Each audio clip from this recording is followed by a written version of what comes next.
중요한 건 결국엔 좀 스스로 공부를 하고 싶게 해야 한다라고 저는 생각을 꼭 합니다. 이게 제가 생각하는 저희 학원의 가장 중요한 건데요. 스스로 공부를 하고 쉽게 만드는 방법은 단 유일한 것 같아요. 와 라는 것 같습니다.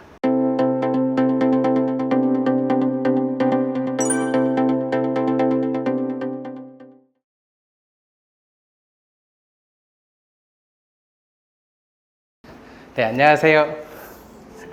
안녕하세요. 메이저 수학학원 원장 김용호입니다. 오늘 저희가 이제 준비한 설명회는 여름방학을 앞두고 저희 학원의 여름방학에 대해서 좀 알려드리고 그 여름방학에 어떻게 공부해야지 좀 더 좋을지에 대해서 알려드리는 시간을 좀 준비하였습니다. 그래서 간략하게 제 소개 먼저 드리면은 저는 이제 고려대 수학과 졸업해서요. 강동, 분당 거쳐서 이제 반포에서 이렇게 수학학원을 하고 있습니다. 저희 설명회 같은 경우 여러 가지로 많이 알람을 받아 보시는데 뭐 밴드와 카카오톡 채널에 검색해 보시면 추가하실 수 있어서 가장 빠르게 설명회 소식 받아보실 수 있다는 거 한번 광고하고요. 이제 오늘 바로 시작을 하도록 할게요. 제가 이제 제목을 기적이라는 말을 좀 했는데요. 기적이라는 뜻을 좀 찾아보면은 명사고 상식적으로 생각할 수 없는 좀 기이한 일이라는 걸 기적이라고 사전에 나와 있습니다. 기적이라는 말을 좀 이제 공부랑 같이 연결을 짓다 보면은 당연히 이렇게 좀 연결을 지을 수밖에 없을 것 같아요. 우리가 열심히 공부를 하는데 공부한 거에 비해서 한 얼마나 점수가 오르면 정말 기적이라고 우리는 생각을 하는지 한번 머릿속으로 한번 잠깐 생각을 한번 해보실게요. 한번 해보셨으면 제가 이제 실제적으로 학생들을 가르친 사례를 한번 비교해 보도록 하겠습니다. 첫 번째는 이제 중학교 2학년인 친구예요. 중학교 2학년인 친구였는데 1학기 때 중간고사가 50점이었던 학생이고요. 다음에 1학기 기말고사 때는 아무래도 조금 더 난이도가 어려운 시험법이다 보니까 점수를 더 못 받아 35점이었어요. 이 학생이 여름방학에 정말 열심히 공부하고 나서 2학년 중간고사가 86점이었어요. 이 정도면 점수가 한 51점 정도 올랐죠. 이게 중학생이라서만 가능을 했냐라고 생각을 하실 것 같아서 고등학교 자료도 같이 하나 준비를 해놨는데요. 고등학교 이제 2학년 이과 학생이에요. 고등학교 2학년이고 이제 1학기 기말고사가 72점을 받았던 학생이고 이제 이 상태에서 이제 저희 하고 나서 여름방학 되게 열심히 정말 공부하고 나서 2학기 중간고사는 87점이었어요. 역시 고등학교라서 그런지 점수가 15점밖에 안 올랐나? 라고 생각하실 수가 있는데 여긴 되게 중요한 게 있는데 1학기 기말고사 때는 1등급 컷이 95점이었던 되게 좀 쉬웠던 점수였고요. 다음에 2학기 중간고사는 1등급 컷이 85점이었던 거예요. 그러니까 점수가 제 기억에 한 4등급 정도였는데 거기서 이제 1등급까지 이렇게 점수가 좀 오를 수 있는 여름방학의 원동력을 삼아서 좀 기적이라고 보실 수 있을 것 같아요. 그래서 이렇게 등급을 보면 3개 등급이나 올라갔죠. 어때요? 한 51점 올라가고 한 3등급 정도 올라가면은 이 정도 점수가 올라갔으니까 이 정도면 이제 기적이라고 좀 생각을 하실 수 있을까요? 이렇게 기적을 만드는 방법을 오늘 특별히 공개하도록 하겠습니다. 쭉 이제 제가 말씀드릴 내용을 하나하나 종합해보고 합쳐보면 저러면 기적이 우연히 일어난 게 아니라 당연히 일어날 수밖에 없구나 라는 생각을 꼭 하실 수 있을 거라고 생각을 합니다. 이제 공부에 대해서 저희가 이야기를 하고 있는데요. 공부라는 거는 정말 참 쉽지 않은 것 같아요. 그러니까 저도 당연히 공부를 어려워했어요. 학교 다닐 때 중학교 때도 그렇고 고등학교 때도 그렇고 물론 친구들에 비해서 성적이 잘 나오거나 잘하기는 했지만 공부 자체는 되게 어려웠어요. 하는 것도 힘들고 왜 해야 되는지도 잘 모르고. 근데 막상 제가 이제 이렇게 학생들을 가르치는 직업을 정말 하다 보면 차라리 시키는 게 훨씬 더 어려운 것 같아요. 어머님들도 잘 생각해 보시면 어머님들이 차라리 내가 공부하고 말지라는 생각을 정말 많이 하시는 것 같더라고요. 그래서 여기 계신 특히 어머님들 영상 보고 계신 분들 정말 많이 공감하실 것 같아요. 공부를 내가 정말 힘들게 하긴 했는데 공부 시키는 게 정말 어렵다. 그러면 공부를 좀 잘 시키기 위해서 여러 가지 방법을 써보죠. 가장 첫 번째 단순하게 생각을 하는 게 혼내는 겁니다. 너 왜 공부 안 해? 공부 좀 해라. 엄청 혼내기도 하고요. 또는 타일르기도 하죠. 좀 공부 좀 한번 해볼래? 우리 이렇게 해야 하니까 앞으로 어떤 목표를 가지고 있으니까 좀 잘해봐야 된다. 그다음에 이제 학원에서는 남기기도 해요. 너 오늘 숙제 다 못했으니까 더 남아서 해라. 또는 10시 이후엔 남기기도 힘드니까 주말에 더 불러보기도 합니다.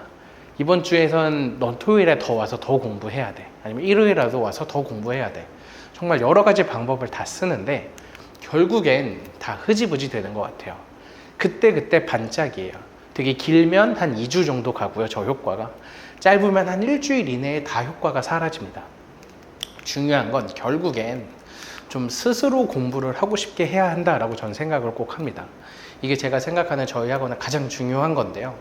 스스로 공부를 하고 쉽게 만드는 방법은 단 유일한 것 같아요. 칭찬하기와 알아주기라는 것 같습니다. 칭찬이라는 거는 학생에게 정말 뭔가 잘해왔을 때 정말 진심을 다해서 칭찬을 하는 거고요. 알아주기라는 거는 이 학생이 정말 열심히 노력했다는 걸 알아줘야 되는 것 같아요. 저도 고등학교 시절을 한번 되돌아보면은 정말 열심히 공부를 해갖고 갔는데 학원 선생님은 학교 선생님이 숙제 다 했네? 잘했어? 라고 이렇게 넘어가면 되게 의욕이 팍 꺾이거든요.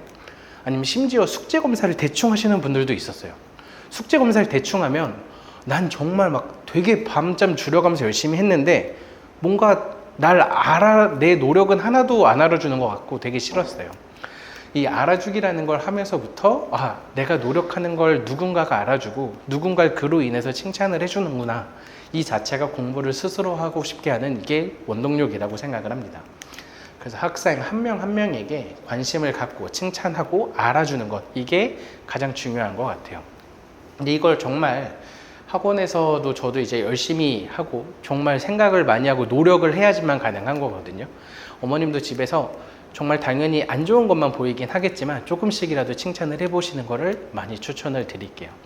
보통 우리가 이제 좀 더 애정이 많은 자식이다 보니까는 9가지를 잘하고 1가지를 못하면 그 1개가 너무 아쉽고 그 하나만 좀 잘했으면 하는 마음에 왜 이 하나를 못했어? 라고 되게 혼내는데, 사실 그 9가지 잘했다 라는 거에 대한 칭찬을 좀 더 많이 하면 학생 스스로도 본인도 알아요. 사실 많이 막 엄청 내가 정말 놀아야지 하는 학생이 아니면 9개 잘하고 하나 부족한 거 본인도 아는데, 그 내가 칭찬을 받았으면 나머지 하나도 나중엔 칭찬을 더 받아야지 라는 생각으로 열심히 하게 됩니다. 그래서 내가 열심히 하는 것을 알아주는 사람이 있다는 것 자체가, 그게 제가 생각하는 정말 진짜 동기부여라고 생각을 합니다. 물론 처음부터 이게 하기가 정말 많이 힘들죠. 처음에는 조금씩이라도 물질적으로 동기부여하는 것도 좋아요. 뭐 점수가 어느 정도 올리면, 숙제를 다 하면, 하루에 몇 시간 공부하면 네가 뭐 갖고 싶은 거 어떤 걸 해주겠다 등등. 그럼 이제 그 과정에서 계속 칭찬을 이어나가는 게 가장 필요하다라고 생각합니다. 근데 칭찬을 할 때 정말 중요한 게 진심이에요.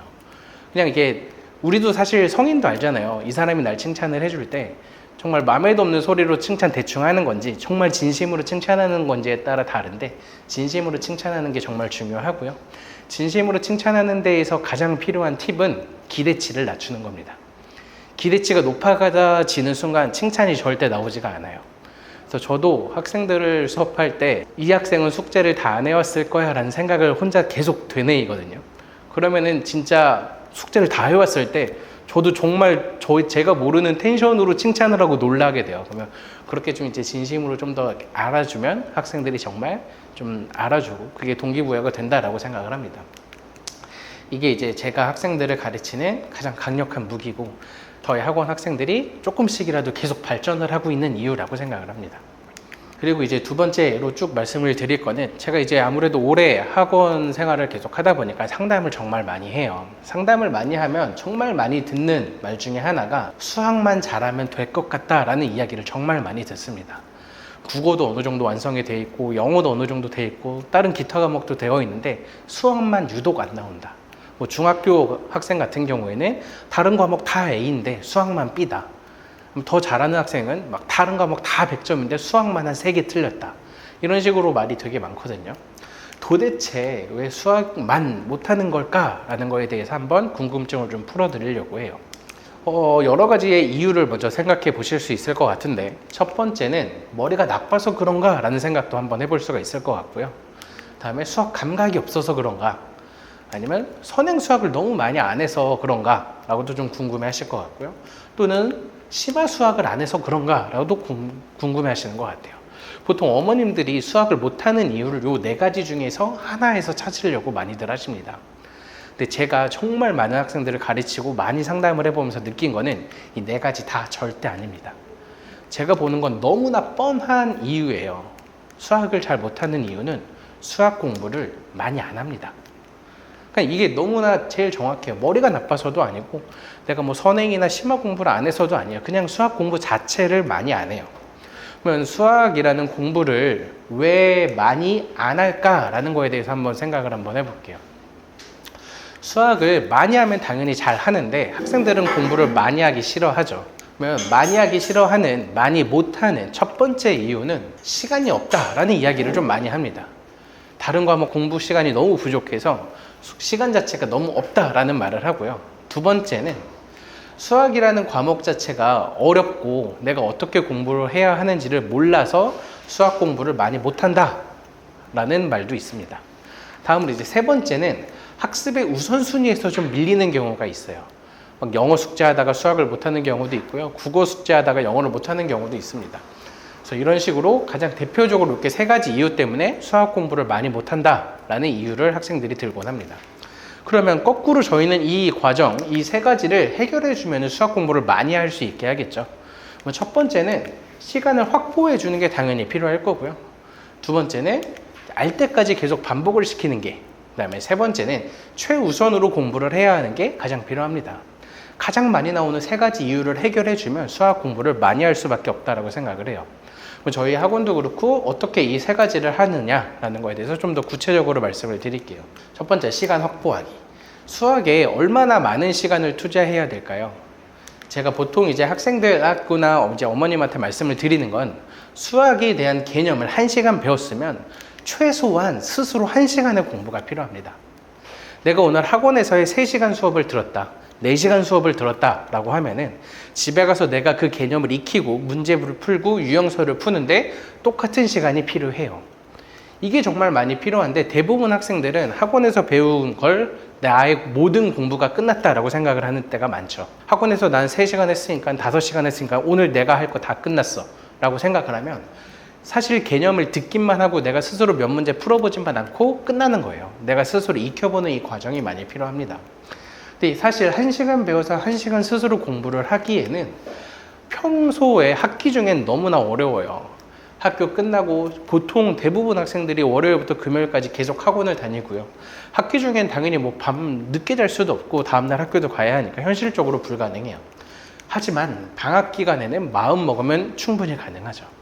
학교 가는 시간에까지 내가 공부를 한다면 충분히 가능합니다. 보통 평일에 내가 공부할 수 있는 시간을 9시부터 10시라고 잡는다라고 하면은 13시간인데요. 이 13시간 중에 보통 수학을 제가 70% 정도는 그래도 수학을 해야지 집중적으로 수학 공부가 된다라고 많이 말씀을 드리거든요. 다른 과목의 비중에서 70%면 9시간을 공부해야 해요. 그래서 이렇게 공부를 하는 게 시간 확보가 정말 무조건 필요하고요. 이렇게 공부하지 않으면은 당연하겠지만 수학만 못하고 계속 밀릴 수밖에 없어요. 더군다나 우리 아이가 만약에 조금 늦게 시작한 편이다가 되면 중학교 1학년, 중학교 2학년 때 했어야 될 것 난 중학교 3학년 때 몰아서 해야 된다. 남들은 초등학교 5, 6학년부터 한 거를 나는 안 했던 걸 해야 된다라고 그러면 당연히 더 열심히 해야 하는 수밖에 없습니다. 절대적으로 고등학교 수학 수능이라는 체계가 머리 좋은 학생을 뽑는 게 아니라 열심히 한 학생을 뽑는 거거든요. 근데 열심히 한 건 절대적으로 시간에 비례하기 때문에 미리 한 학생들이라서 더 먼저 해서 잘했다가 아니라 먼저 했기 때문에 많이 할 수 있었고 많이 할 수 있었으니까 잘했다라고 생각을 해야 돼요. 꼭 먼저 한 게 잘하는 게 아니라 많이 하는 게 훨씬 더 중요합니다. 이렇게 공부를 해야 하는 게 정말 꼭 필요하고요. 두 번째는 학생들이 모르고 어려워서 수학 공부를 당연히 많이 못해요. 그러면 당연하겠지만 알 때까지 반복하는 게 정말 많이 필요합니다. 알 때까지 반복할 때 제일 힘든 것 중에 하나는 나쁜 습관인데 모르는데 아는 척을 하는 경우가 정말 많아요. 가르쳐 보면 어머님도 느끼실 거예요. 저도 정말 많이 가르쳐 보면 모르는데 아는 척을 정말 많이 해요. 이게 정말 최악이거든요. 근데 그 내면을 한번 제가 잘 들여보면 이런 생각을 많이 합니다. 분명히 학생들이 모르는 걸 본인도 아는 경우가 있어요. 근데 물어보고 싶은데 물어봐도 되나라고 고민을 많이 해요. 내가 이런 것까지 모른다고 하면 또 혼날 것 같은데. 특히 수학이 그럴 수밖에 없는 게 뭐 고등학교 수학상을 하고 있어요. 근데 고등학교 수학상 내용은 아닌 것 같아. 내가 물어봐야 될 게. 이런 걸 물어봐야 되나? 괜히 이것까지 모른다고 혼날 것 같은데 학생들이 많이 이렇게 생각을 합니다. 이렇게 생각을 하기 때문에 못 물어보고 물어보면 또 혼나는 학원도 진짜 간혹 덜어 있고 요즘엔 되게 정말 많이 없다라고 생각을 하는데 그렇기 때문에 학생들이 못 물어보니까 모르는데 아는 척을 하고, 거기서부터 가장 최악인 구멍이 시작된다라고 생각을 해요. 이런 걸 없애줘야 되는 거고, 조금 더 말씀드리면 아는 척보다 훨씬 더 심각한 것들이 있어요. 이거는 뭘 모르는지 모르는 거예요. 이게 생각보다 정말 많거든요. 최근에 되게 많이 얘기하는 메타인지잖아요. 내가 뭘 알고 뭘 모르는지를 알아야지 내가 모르는 걸 키워나갈 수가 있는데, 도대체 내가 뭘 모르는지를 모르니까 질문조차 뭘 해야 되는지도 모르는 거예요. 그러면 당연히 질문을 하고 싶어도 못하고, 내가 어떤 공부를 어떻게 방향성을 잡고 나가야 되는지도 당연히 모르니까 가장 최악이라고 생각을 합니다. 이런 거 뭘 모르는지를 가장 쉽게, 가장 간단하게 알 수 있는 방법이 테스트예요. 테스트를 계속 보게 되면, 학생이 반복적으로 문제를 풀면서 이 문제는 내가 아는 문제, 이 문제는 내가 모르는 문제가 자연스럽게 구별이 됩니다. 학생뿐만 아니라 가르치는 선생님도 이게 구별이 돼요. 이 학생은 이런 유형을 계속 반복해서 틀리는구나. 그럼 이런 유형에서 반복되는 틀리는 이유가 이 과정 때문인지, 이전 과정에서부터 구멍이 있었기 때문인지를 정확하게 판단하고 그에 대해서 부족한 부분을 메꿔줄 수 있겠죠. 근데 그런 거 없이 그냥 현행진도만 계속 나가게 되면 전혀 필요가 없다라고 생각을 합니다. 그래서 잘 아시다시피 누적 테스트, 대치에서도 엄청 많이 보고 있는 게 다 이런 내용을 채워 넣기 때문이에요. 구멍이 없게 진행을 해야 되고, 구멍이 없게 진행을 하려면 학생이 모르는 부분을 타겟해서 채워줘야 되고, 모르는 부분을 타겟할 수 있으려면 테스트를 꾸준히 보면서 빈 부분을 확인하고 그걸 채워줘야 되는 과정이 필요하고요. 그걸 모르면 알 때까지 계속 반복하는 과정이 필요합니다. 이래야지 학생이 내가 모르니까 못해 라는 소리를 하지 않고 하면 할 수 있겠구나 라는 생각을 계속 반복해서 가질 수 있게 돼요. 다음에 학습 우선순위가 좀 밀려서 수학 공부를 많이 못한다, 많이 안 한다 라는 말도 드렸는데, 수학 공부를 최우선으로 공부해야 돼요. 수학 공부는 대부분 한 90% 이상의 학생들에게 어떤 이미지냐면 하기 싫은 공부예요. 어렵거든요. 내가 문제를 열심히 풀어도 잘 안 맞거든요. 그러니까 당연히 하기 싫죠. 하기 싫으면 어떻게 되죠? 우리 어른들도 똑같지만 미뤄요. 내가 영어 숙제도 있고 국어 숙제도 있고 수학 숙제도 있는데 수학은 하기 싫죠. 예를 들어서 영어는 조금 잘해요. 그럼 영어를 당연히 먼저 해요. 공부하는 맛이 나잖아요. 내가 풀고 맞았으니까. 마지막 미루고 계속 미루죠. 그러면 어떤 일이 일어나냐, 앞에 계획이 조금이라도 틀어지면 수학 공부를 할 시간이 없어지고 하루가 끝납니다. 본인 스스로도 계획을 세웠겠죠. 오늘은 영어 2시간, 수학, 국어 2시간, 수학은 열심히 해야지 4시간 이렇게 세웠는데 갑자기 딱 영어 2시간 하는 게 아니라 3시간이 걸렸어요. 근데 중간에 갑자기 또 친구를 만나거나 잠깐 잠이 들어서 중간에 또 자버렸어. 이러면 이제 국어 하다 보면 수학 공부는 아예 하지도 못하고 바로 끝나요. 그래서 하기 싫은 공부라 그래서 제일 마지막에 이렇게 미뤄두게 하면은 절대 수학 공부를 하지 않고 계속 구멍만 계속 늘어날 뿐입니다. 이거를 채우기 위해서는 하루에 가장 먼저 해야 되는 공부가 수학 공부예요. 아침 9시부터. 저희 학원에 이제 방학에선 그래서 9시부터 수업을 하는데, 오전 9시부터 수학을 항상 공부를 하고, 수학을 먼저 마무리하고 나서 그 다음에 다른 과목을 시작해야 된다고 항상 학생들에게 말을 합니다. 이래야지 수학이 미뤄지지 않고, 그래야지 내가 우선순위가 정확하게 확립이 된다라고 한 번 더 말씀을 드릴게요. 정리해보면 첫 번째는 시간 확보를 꼭 해주기 위해서 방학을 정말 적극 활용해야 하고요. 다음에 알 때까지 반복을 해야 한다. 내가 아는 거 모르는 거 구별하는 것부터 시작해서 모르는 걸 아는지를 확인하는 과정이 계속 필요하고, 마지막엔 우선순위를 하루에 제일 먼저 가장 컨디션 좋을 때 수학 공부를 함으로써 수학을 미루지 않게 만드는 게 정말 꼭 필요한 이번 여름방학에 해야 할 일이라고 말씀을 드릴게요.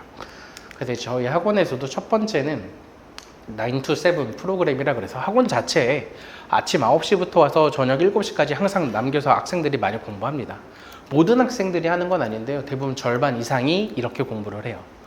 보통 9시부터 2시까지는 저희 학원 수업을 하고 2시에 끝나고 나서 잠깐 점심시간 가진 다음에 한 3시부터 7시까지 숙제하고 집에 가는 거예요. 그게 이제 저희 학원 정말 대부분 학생들, 중학교 학생들이 그렇게 많이 하거든요. 절반 넘는 학생들이. 그래야지 수학이라는 공부가 정말 완벽하게 톱니바퀴 맞듯이 매일매일 잘 진행이 된다라고 말씀을 드리고, 그걸 하기 위해서 저희가 수업 이외에도 학생을 꼭 남겨서 이렇게 9 to 7 프로그램을 운영을 하고 있습니다. 다음 두 번째는 알 때까지 반복을 하기 위해서 테스트를 계속 본다라고 말씀을 드렸잖아요. 테스트가 되게 다양한 난이도로 여러 가지가 작성이 되어 있어서 테스트를 인해서 내가 틀린 거 맞힌 거를 꼭 확인을 하게 하고요. 이번 주 동안 일주일 동안 보통 학생들이 푼 문제들에서 틀린 문제들만 모아서 다음 주에 누적 오답을 계속 진행을 하고 있습니다. 그래서 예를 들어서 보통 저희 학원 같은 경우에 한 문제집 세트가 한 20문제가 되는데 한 번 등원하면은 한 3세트 정도 봐요. 적으면 한 2세트, 많으면 3세트 정도 보게 되고, 그러면은 그렇게 일주일에 2번 등원하면은 총 한 6세트를 푼 문제 중에서 틀렸던 문제들만 모아서 다음 주에 똑같이 한 번 더 풀리게 돼서 내가 한 번 더 오답하고 지나간 걸 다음 주에 또 한 번 풀고, 만약에 여기서 또 틀리면 3주차 오답에 똑같이 또 포함해서 계속 반복 학습을 시킵니다. 그래야지 내가 알 때까지 정말 반복을 했다라는 말을 할 수 있고요.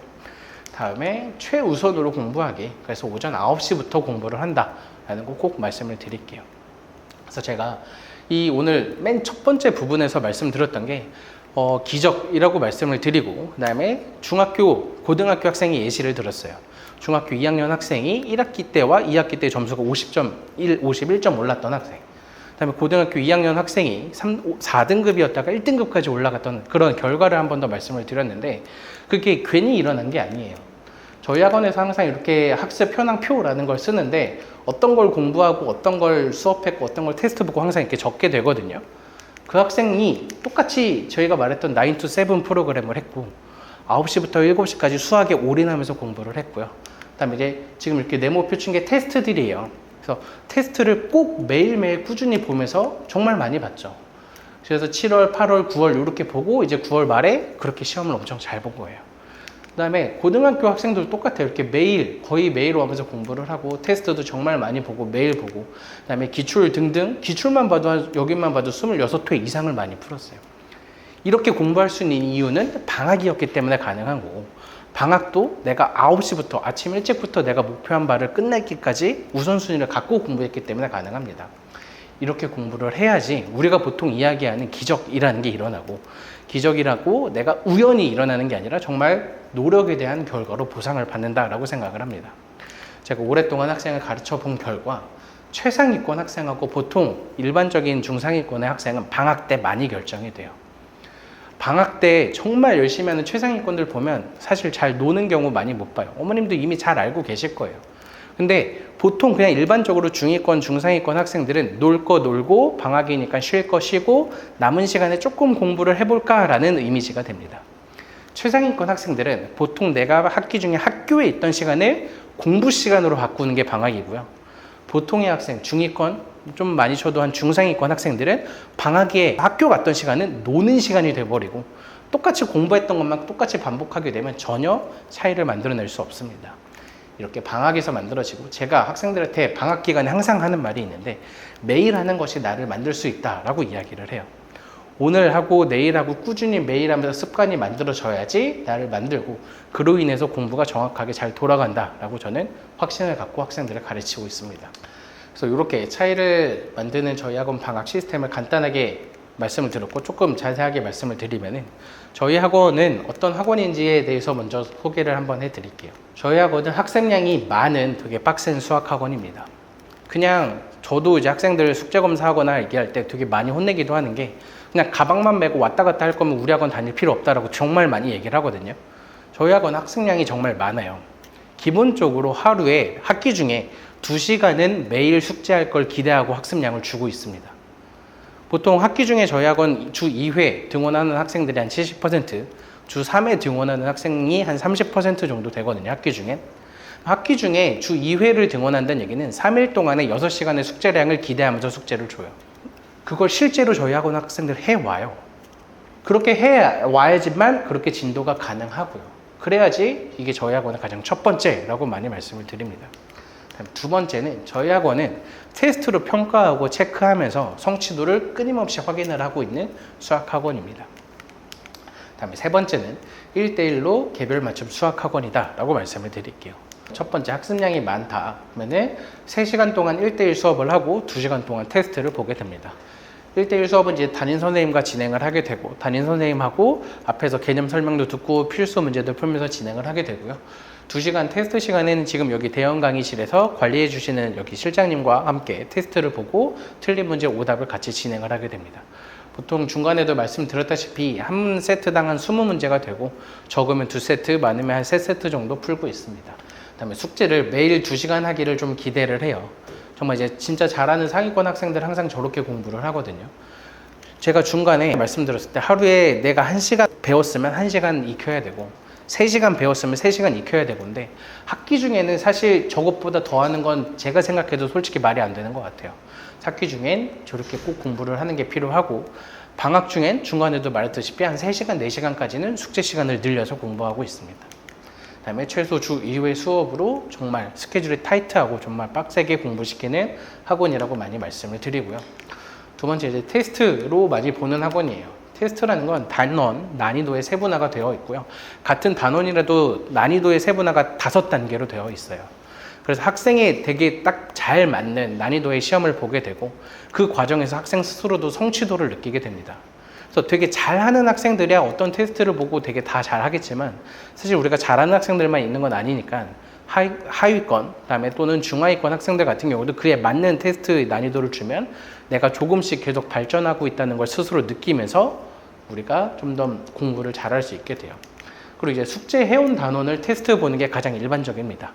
일주일에 2번을 등원하면 예를 들어서 월요일, 금요일 등원하는 학생이다. 월요일에 배웠던 1단원을 숙제를 해오겠죠. 그럼 금요일에 등원해서 1단원을 한 번 더 시험을 보게 됩니다. 내가 숙제 해오고 숙제 오답까지 하고 테스트까지 봤는데도 성취도가 좋다. 이렇게 내가 더블 체크를 통해서 구멍이 없게 진도를 나가는 게 가장 필요하다라고 말씀을 드리고 이렇게 문제, 20문제로 한 2세트, 3세트 정도를 한 번에 풀게 됩니다. 이렇게 일주일 동안 풀게 된 거를 계속 모아서 다음에 1주차 오답, 2주차 오답해서 계속 반복하면서 풀리고 있는 무한 오답 테스트를 항상 진행을 하고 있다라고 말씀을 드릴게요. 그래서 저희가 잠깐 보여드리면 이제 4학년 1학기 거부터 이제 고등학교 미적분까지의 난이도가 다 있고 모든 난이도 이제 5개의 난이도로 각각 다 되어 있고요. 그다음에 저희가 이렇게 전산 프로그램도 같이 쓰면서 각 한 단원에 대한 유형의 성취도를 하나하나 체크를 다 하고 있어요. 그래서 뭐 이런 단원의 이런 기본 실력 심화 등등의 난이도에서 대부분 학생들 이 학생의 예시 같은 경우 잘하는 학생인데 저게 빨간색처럼 표시되어 있는 건 저런 유형을 특별히 더 계속 테스트해서 반복적으로 많이 틀린다는 거니까 그런 걸 좀 더 집중적으로 잘 케어할 수 있다라고 말씀을 드리고요. 이렇게 지금 이제 딱 6월 4주차 오답 모음이라고 해서 만든 건데 6월 4주차 그러면 3주차에 틀렸던 모든 문제를 모아서 이렇게 오답 모음으로 만들어줘서 똑같은 문제 한 번 더 반복해서 풀 수 있게 저희가 만들어주고 항상 공부시키고 있습니다. 다음에 세 번째는 1대1 개별 맞춤 수학 학원이다 라고 말씀을 드리는데요. 개별 맞춤이라는 건 이게 1대1로 수업을 하는데 그냥 정말 제가 많이 고려하는 게 선생님이 정말 많이 중요하거든요. 일반적인 대부분의 판서식 선생님하고 개별 맞춤 선생님하고의 실력 차이가 그러니까 많이 달라요. 그러니까 잘하시는 분야가 확실히 달라요. 근데 개별 맞춤에서 제가 생각하는 가장 중요한 건 초등학교의 과정부터 고등학교의 전 과정까지 모두 다 가르칠 수 있느냐가 정말 많이 중요합니다. 판서식 같은 경우에는 예를 들어서 고등학교 수학 상이에요. 사실 수학 상만 잘해도 크게 문제가 없거든요. 그다음에 미적분이면 미적분만 잘 가르쳐도 전혀 문제가 없고 중등 선생님 같은 경우도 많죠. 뭐 중등 수학학원의 경우. 중등 선생님 같은 경우는 중학교 수학은 잘하지만 고등학교 수학은 좀 잘 못하는 경향도 있어요. 근데 저희 같은 개별 맞춤 수업은 초등학교부터 고등학교까지 다양한 학년을 가르치기도 하고 그다음에 플러스 알파로 중학생한테 고등학교 수업을 가르칠 때에도 조금 더 큰 시야, 넓은 시야로 더 좋게 가르칠 수 있는 경향이 되게 많습니다. 제가 예전에 이렇게 저희 학원을 하기 전에는 판서식 학원을 제가 직접 수업도 많이 했었는데 제가 항상 고민이었던 게 전 고등부였거든요. 중학교 학생들이 항상 고등부 올라오면 도대체 이거를 왜 모르고 올라오지? 라는 생각을 엄청 많이 했어요. 그런 생각을 정말 많이 했는데 이제 중학교를 가르쳐 보면서 느꼈는데 그게 사실 중학교의 교과 과정에는 없어요. 근데 교과 과정에서 조금 발전되면서 이게 고등학교랑 연결되는 거거든요. 근데 중학교만 계속 가르치던 선생님들은 그 과정을 캐치해서 그 과정을 발전시켜 주지 못해요. 근데 똑같이 중학교 학생을 가르치더라도 고등까지 내가 커버하는 선생님들은 이거 나중에 고등에서 쓸 거니까 지금 중등에서 조금만 어렵게 아니 조금만 발전 더 시켜볼까? 이런 식으로 시야를 훨씬 더 넓게 더 넓은 시야로 많이 가르칠 수 있어요. 이게 정말 많이 중요한 선생님의 퀄리티라고 생각을 하고요. 다음에 학생들에게 가장 필요한 진도 계획을 항상 시키고 있습니다. 뭐 7월이니까 무슨 과정, 8월이니까 무슨 과정, 수학 3 끝났으니까 수학 하, 또 공통 수학 1 끝났으니까 공통 수학 2 이게 아니라 학생에 맞춰서 성취도에 맞게 진도 계획을 항상 세우는 거예요. 수학 상을 다 끝났다라고 하더라도 전범위 성취도를 한 번 더 봤는데 좀 부족하다.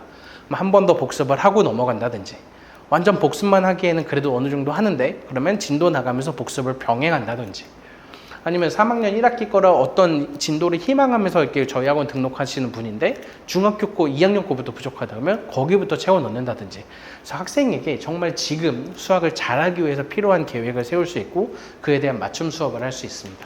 맞춤 수업이기 때문에 당연하겠지만 개별 솔루션과 진도 커리큘럼을 학생별로 개별적으로 각각 세워주고 있고요. 1대1 개별 수업을 하다 보니까 이제 학생하고 선생님하고 이제 멘토 멘티처럼 조금 더 동기부여가 잘 되죠. 그래서 이 선생님을 말을 들으면 이렇게 잘 진행이 된다는 거 학생 스스로도 느끼면서 이런 학습 동기부여가 점점 많이 된다라고 생각을 합니다.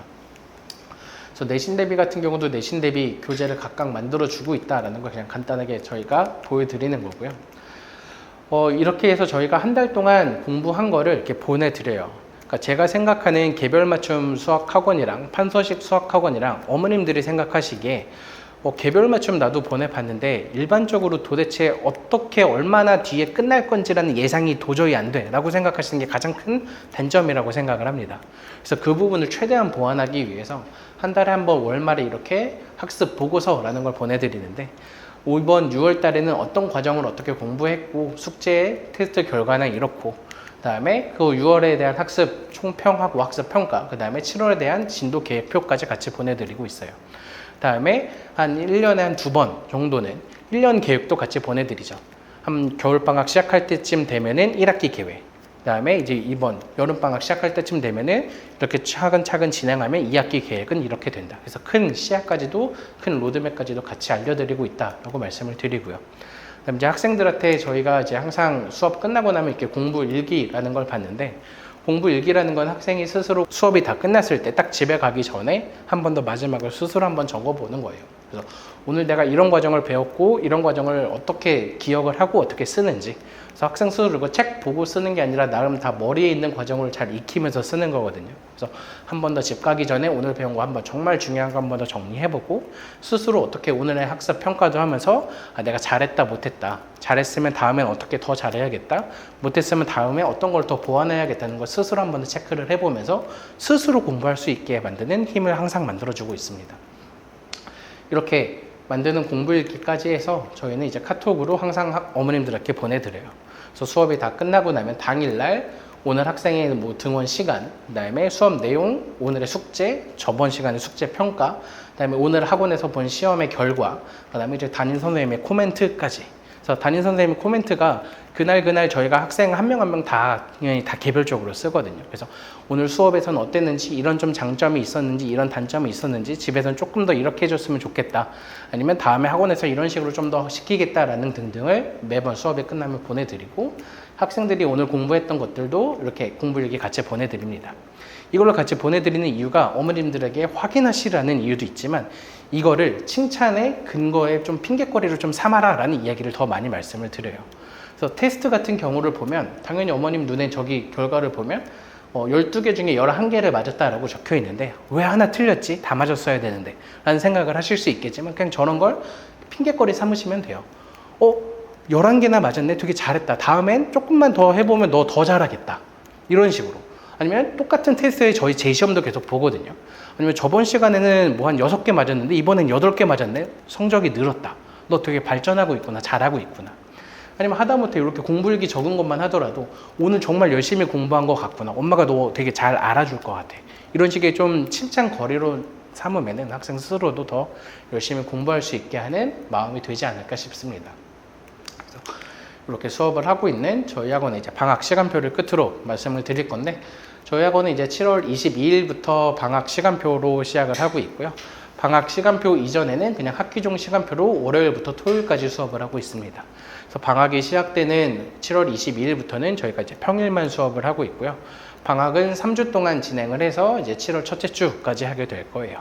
그래서 방학 기간에는 오전 9시부터 수업을 하는데, 시간표를 조금 더 자세하게 말씀을 드리면은 먼저 첫 번째 1부 타임이에요. 그래서 5시간 공부하는 타임인데 9시부터 12시까지는 수업을 하고 12시부터 2시까지는 시험을 보는 첫 번째 1부 타임이 있습니다. 다음에 이제 2부 타임은 4시간 수업을 하는 학생이에요. 그래서 저희 학원에 이제 중학교 1학년이나 2학년 학생 같은 경우에 너무 힘들어하는 경우는 4시간 하는 경우도 있어서 그런 학생들 같은 경우에는 이제 12시부터 2시까지의 수업을 하게 되고 이후에 2시부터 4시까지의 시험을 보게 됩니다. 그래서 수업 시간은 그대로 12시부터 2시지만 시험을 먼저 보는 것도 가능해요. 그래서 10시에 와서 시험 먼저 보고 수업을 하는 것도 가능합니다. 그래서 대부분 저는 이제 방학 기간에 1부나 2부를 항상 많이 추천을 드리는데 제가 말씀드렸을 때 시간 확보하고 하루의 컨디션이 가장 좋을 때 수학을 해야 하는 가장 큰 이유가 있기 때문에 1부 또는 2부를 많이 추천하고 2부에서도 기왕이면 테스트를 먼저 봐서 아침 시간을 좀 통으로 날리는 걸 없앴으면 합니다. 이후에 이제 3부와 4부도 똑같이 이어지고 3부는 2시 반부터 4시 반까지 수업이고요. 마찬가지로 2시간 테스트는 수업 이후나 수업 이전에 보는 것도 가능하고 마지막 4부는 4시 반부터 7시 반까지 수업을 하고 4부의 경우는 테스트는 수업 이전에만 보는 것이 가능합니다. 그래서 저희 학원은 방학 동안에 9시부터 7시 반까지 운영을 하고 있다라고 생각을 하시면 될 것 같아요. 그래서 이렇게 제가 오늘 설명이랑 그다음에 방학 때 어떻게 공부하면 좋을지 학생들이 수학만 되게 많이 어려워하는데 어떻게 하면 조금이라도 더 도움을 줄 수 있을지에 대해서 말씀을 한 번 더 드렸고요. 끝으로 이제 오늘 설명회를 참석하시거나 이 영상을 보고 주신 분들께는 저희 학원에 이제 9 to 7 프로그램을 하는데 비재원생 분들도 신청을 하시면은 무료로 같이 학생들을 공부시킬 수 있게 도와드리도록 하겠습니다. 네, 오늘 이렇게 참석해 주셔서 정말 감사하고 제가 이제 설명회 마치면서 항상 하는 말인데 학생들 정말 열심히 많이 공부해요. 그러니까 안쓰러워하지 마시고 칭찬을 꼭 많이 해줬으면 정말 좋을 것 같습니다. 안쓰럽게 생각을 하면 본인 스스로도 내가 안 해도 되는데 안 해도 되는 걸 하고 있나라고 생각을 하거든요. 그러니까 안쓰러운 게 아니라 너 정말 잘하고 있다라고 응원하고 칭찬을 하는 게 학생 입장에서도 훨씬 더 좋습니다. 그래서 이렇게 꼭 응원과 칭찬으로 학생들 점점 더 열심히 공부 많이 할 수 있게 도와주셨으면 좋고 저희 학원에서도 정말 많이 더욱더 노력을 하도록 하겠습니다. 오늘 이렇게 참석해 주셔서 감사합니다.